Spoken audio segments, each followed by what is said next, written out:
হচ্ছে যে প্রথম কথা, এই সিরিজটা যেটা আপনাকে প্রোভাইড করছে, প্রমিস করছে, অফার করছে, এটা হচ্ছে যে ভরপুর ফান এন্টারটেনমেন্ট। এই সিরিজটার মধ্যে লাইন্স কিন্তু ভালো লেখা আছে, সেগুলো আমার জন্য কিন্তু ওয়ার্ক আছে। আমি কিন্তু সেগুলো হেসেছি, ঠিক আছে।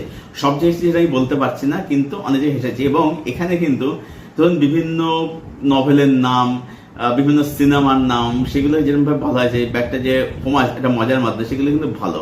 এবং অবশ্যই কিছু ফানি মোমেন্টস আছে, সেগুলো কিন্তু অবশ্যই কিন্তু বেশ মজা দেবে, সেগুলো আপনি ওয়ার্ক করবে আর কি। মানে সেটা যখন সিরিজটা দেখবেন যখন আর কি, আপনি কিন্তু কথা কিন্তু বোর ফিল কিন্তু করবেন না, ঠিক আছে। আপনি সিরিজটা দেখে যাবেন। এটা গেল।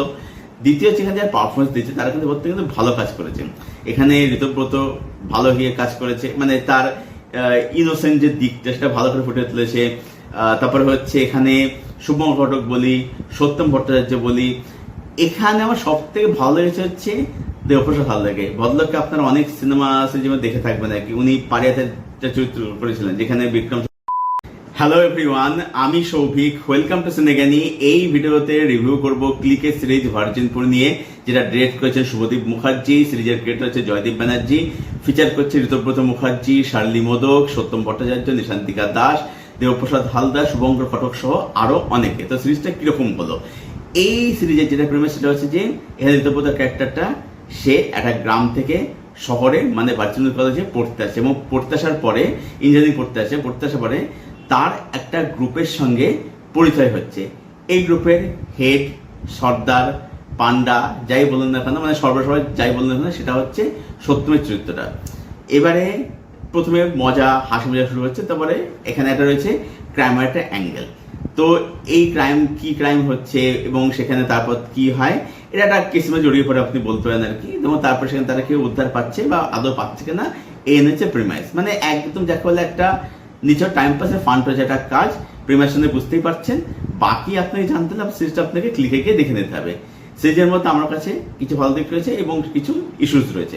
ভালো দিক কি রয়েছে? ভালো দিক হচ্ছে যে প্রথম কথা, এই সিরিজটা যেটা আপনাকে প্রোভাইড করছে, প্রমিস করছে, অফার করছে, এটা হচ্ছে যে ভরপুর ফান এন্টারটেনমেন্ট। এই সিরিজটার মধ্যে লাইন্স কিন্তু ভালো লেখা আছে, সেগুলো আমার জন্য কিন্তু ওয়ার্ক আছে। আমি কিন্তু সেগুলো হেসেছি, ঠিক আছে। সব জিনিস আমি বলতে পারছি না, কিন্তু অনেক জায়গায় হেসেছি। এবং এখানে কিন্তু ধরুন বিভিন্ন নভেলের নাম, বিভিন্ন সিনেমার নাম, সেগুলো যেরকমভাবে বলা হয়েছে, একটা যে হোমাজ, একটা মজার মাধ্যমে, সেগুলো কিন্তু ভালো। এবং অবশ্যই কিছু ফানি মোমেন্টস আছে, সেগুলো কিন্তু অবশ্যই কিন্তু বেশ মজা দেবে, সেগুলো আপনি ওয়ার্ক করবে আর কি। মানে সেটা যখন সিরিজটা দেখবেন যখন আর কি, আপনি কিন্তু কথা কিন্তু বোর ফিল কিন্তু করবেন না, ঠিক আছে। আপনি সিরিজটা দেখে যাবেন। এটা গেল। দ্বিতীয় হচ্ছে, এখানে যারা পারফরমেন্স দিচ্ছে তারা কিন্তু প্রত্যেকে কিন্তু ভালো কাজ করেছে। এখানে ঋতব্রত ভালো গিয়ে কাজ করেছে, মানে তার ইনোসেন্ট যে দিকটা সেটা ভালো করে ফুটে তুলেছে। তারপরে হচ্ছে এখানে শুভম ঘটক বলি, সত্যম ভট্টাচার্য বলি। এখানে আমার সব থেকে ভালো লেগেছে হচ্ছে দেবপ্রসাদ হালদারকে। ভদ্রলোককে আপনারা অনেক সিনেমা যেমন দেখে থাকবেন আর কি। উনি পারিয়াতের চরিত্র করেছিলেন, যেখানে বিক্রম জীবন সে ওনাকে সেই কুকুর মানে বলতে কুকুরের মতো ঘেউ করে ডাকাবে আর কি, ভদ্রলোক আর কি। উনি রাষ্ট্র ছিলেন আর কি ভদ্রলোক। তো উনি রয়েছেন, ওনার কাজে সবচেয়ে ভালো হয়েছেন। শুভম ঘটকের সমগ্রবাবুর কাছে ভালো হয়েছে। যে অ্যান্টনিস দেখে তার কাছে ভদ্রলোক, তিনিও ভালো কাজ করেছেন আর কি। এছাড়া এখানে নিশান্তিকা বলি, শার্লি মোদক বলি, তারাও তাদেরকে বলবো যে ভালো ডিসেন্ট তারা কাজ ডেলিভার করেছে। সিরিজের মেকিং সেটা বলবো যে অবশ্যই বেশ ভালোই, মানে স্ট্যান্ডার্ড আর কি। ক্যামেরার কাজ বলুন বা লুক অ্যান্ড ফিল বলুন, সেগুলো সিরিজের টোন সেটা কিন্তু বলবো যে ভালো করে কিন্তু এনহ্যান্স করতে পারে, ঠিক আছে। এগুলো সিরিজের পজিটিভ দিক।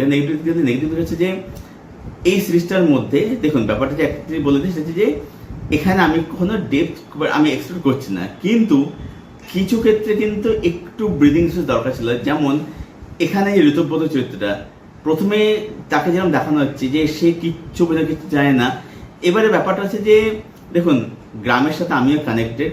এবার ব্যাপার হচ্ছে যে আমি গ্রামের যেসব ছেলেমেয়েদের দেখেছি, আজকে দাঁড়িয়ে কিন্তু কেউ কিন্তু আমার জানিস কেউ সত্যি এতটা হয় বলে, মানে এতটা ক্যাবলা হয় বলে, এটা আমার সত্যি জানা নেই। এটা হলো একটা দিক, সেটা তুমি নিশ্চয় করতে পারে, একটা এন্টারটেনমেন্ট করা যেতেই পারে।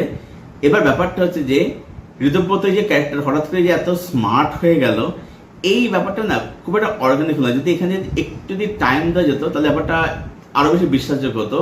এবং আরেকটা সেটা হচ্ছে যে এখানে সত্যমের একটা দিক রয়েছে, সেই দিকটা না খুব যে প্রগাঢ়ভাবে ফুটে ওঠে তা কিন্তু বলা যায় না। সেটাও মানে দেখে যত দেখেছে ঠিক আছে, কিন্তু সেটা কোথাও গিয়ে একটু যেন সারফেস লেভেল থেকে যায় আর কি। তো এখানে একটু মানে ব্রিডিং একটু দরকার ছিল আমাদের সিস্টেমের মধ্যে না, যদি একটা এপিসোড যদি বাড়ানো যেত তাহলে বা দুটো এপিসোড বাড়ানো যেত তাহলে সিস্টেম কিন্তু আরো বেশি কিন্তু ভালো হতো। ওভারঅলে বলবো যে হ্যাঁ ভার্জিনপুর আছে, যেটা ভার্জিনপুর নামটা কেন, মানে ভার্জিন বলতে আপনি জানেন যে ভার্জিন বলতে কি আপাতত আমরা কি সেন্সে কি অর্থে ইউজ করি। তো এই নামটা কেন সেটা কিন্তু মানে জাস্টিন আমি করে কিন্তু খুঁজে পেলাম না আর কি।